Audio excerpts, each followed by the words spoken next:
before hot showers, liquid soap, body wash, shampoo, and modern plumbing. How did our ancestors survive the biological nightmare of living years, decades, or even an entire lifetime without taking a single bath? Take a look at your morning hygiene routine today. You wake up, step into a clean, tiled bathroom, gently turn a handle, and within seconds, warm, sterile water cascades over your skin.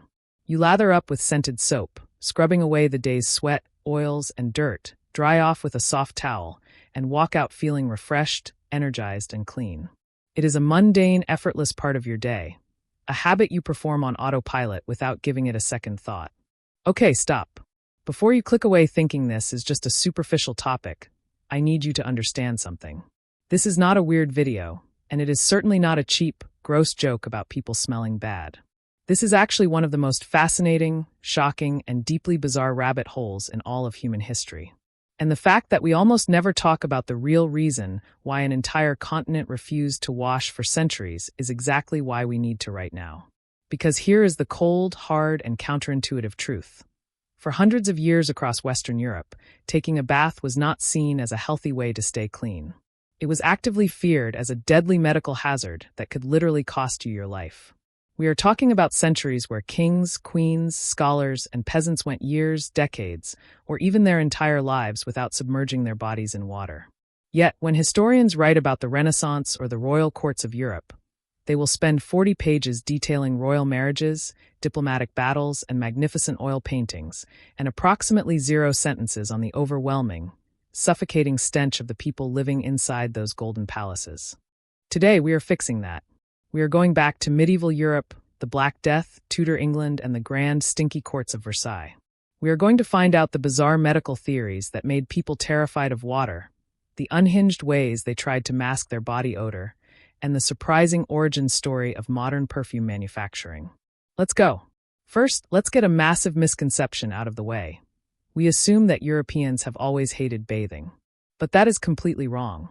In ancient times, both the Romans and the Greeks were obsessed with public baths. The Romans built magnificent thermal complexes across their empire, featuring heated floors, steam rooms, and massive swimming pools fed by subterranean aqueducts. Even during the High Middle Ages, public bathhouses known as stewhouses were wildly popular across European cities. People would gather in large heated wooden tubs to socialize, eat, drink, negotiate business, and relax. Bathing was a central pillar of communal life, public hygiene, and social connection. So what happened? How did a society that loved bathhouses suddenly turn into a culture that treated water like poison? In the mid-14th century, a catastrophic event struck Europe that completely shattered humanity's relationship with water: the Black Death. Between 1346 and 1353, the bubonic plague wiped out an estimated 1/3 to 1/2 of Europe's entire population. Cities were overwhelmed by corpses. Entire families were wiped out in days, and society collapsed into panic and despair. Terrified and utterly helpless, European monarchs turned to the most respected medical authorities of the era, including the prestigious Faculty of Medicine at the University of Paris, demanding an official scientific explanation for how this invisible killer was spreading. The doctors analyzed the tragedy using the prevailing medical science of their time and came up with a theory that would shape European hygiene for the next 300 years: the miasma theory. They believed that diseases were not caused by microscopic bacteria or viruses, which had not yet been discovered, but by miasma, poisonous vapors, foul odors, and corrupted air floating through the environment. And where did water fit into this miasma theory? Medieval physicians believed that human skin was a semi-permeable membrane full of microscopic pores. They argued that when you submerge your body in warm water, heat causes the pores of your skin to dilate and open wide. In their medical logic, open pores were wide-open doors that allowed lethal plague vapors, toxic fumes, and disease-ridden air to penetrate directly into your internal organs and blood. Therefore, taking a bath was no longer seen as a refreshing wash. It was viewed as an act of suicidal recklessness that stripped away your natural defenses and left your body completely open to fatal infection. Practically overnight, public bathhouses were declared centers of contagion and sources of the plague. Authorities boarded them up or demolished them entirely. Doctors issued stern warnings to the public, claiming that washing with water weakened the vital organs, drained the body's natural energy, and exposed the blood to fatal corrupted airs. Instead of water, medical authorities advocated for a completely different method of protection, creating a protective crust. People began to believe that a layer of natural body oils, dried sweat, and environmental dirt was actually a God-given shield that sealed off the skin, blocked the pores, and prevented bad air from entering the body. Dirt was no longer seen as a sign of filth. It was seen as natural armor against the plague. So how did people maintain any sense of personal hygiene and social decency if they never washed their skin with water? The answer was dry cleaning. People would take clean, dry linen cloths and vigorously rub their faces, hands, and necks to scrape off excess grease, sweat, and visible dirt. Linen became the ultimate status symbol of cleanliness and nobility. Because white linen absorbed sweat and skin oils, upper-class nobility believed that as long as they changed their white linen shirts multiple times a day, their bodies were completely clean, even if their skin hadn't touched a single drop of water in years. This belief reached its absolute peak in the royal courts of 17th and 18th century Europe.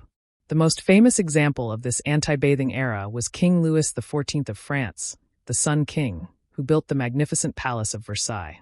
Louis XIV ruled over the most glamorous, powerful, and culturally dominant court in the Western world. Yet, according to historical records and medical logs meticulously kept by his personal physicians, the Sun King reportedly took only 2 or 3 baths in his entire 72-year life. And those rare baths were usually ordered by doctors as a drastic, last-resort medical treatment for severe illness, which the king utterly loathed. Instead of bathing, King Louis would rub his face with a spirit-soaked cloth in the morning, change his white linen shirts up to 3 or 4 times a day, and heavily dust his skin and hair with scented powders made from ground starch and dried flowers. Now, picture walking through the famous Hall of Mirrors at the Palace of Versailles on a hot summer afternoon in 1680.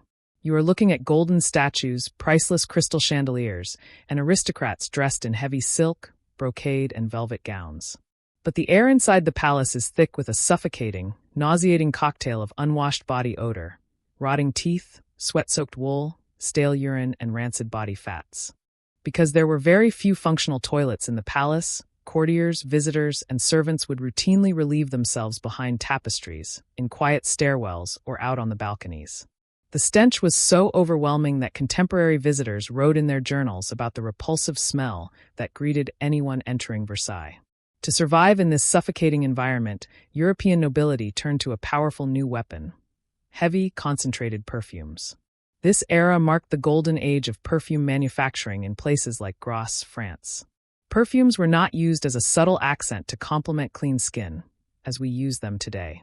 They were used as a heavy chemical shield to overpower and drown out the overwhelming stench of unwashed human bodies and foul public spaces. Perfumers created dense, oily mixtures using heavy base notes like musk, ambergris, civet, cloves, lavender, and cinnamon. Rich aristocrats carried pomanders, small, ornate, perforated metal spheres filled with strong aromatic spices and solid perfumes, which they constantly held under their noses whenever they walked through crowded rooms or dirty streets. It wasn't until the late 18th and 19th centuries, as the scientific understanding of germ theory began to replace the ancient miasma theory, that doctors finally realized the truth. Clogged pores do not protect you from disease, and dirty skin is a thriving breeding ground for bacteria, lice, and severe skin infections. Slowly, public perception shifted once again. Bathing transformed from a dangerous medical risk back into an essential pillar of personal health, self-respect, and human dignity. We build massive marble museums to showcase royal crowns, silk gowns, and golden thrones. We make endless movies about kings, queens, and romantic court dances. But the true, lived experience of everyday history lives in the quiet, hidden, and deeply uncomfortable realities that every single generation had to endure. The history of Europe's fear of water isn't just a gross trivia fact. It is a fascinating testament to how powerful human beliefs and medical misconceptions can be.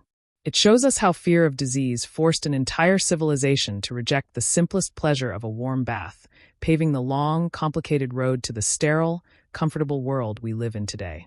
So tonight, when you step into a warm shower, lather up with fresh soap, and wash away the day, take a second to appreciate the absolute miracle of modern hygiene.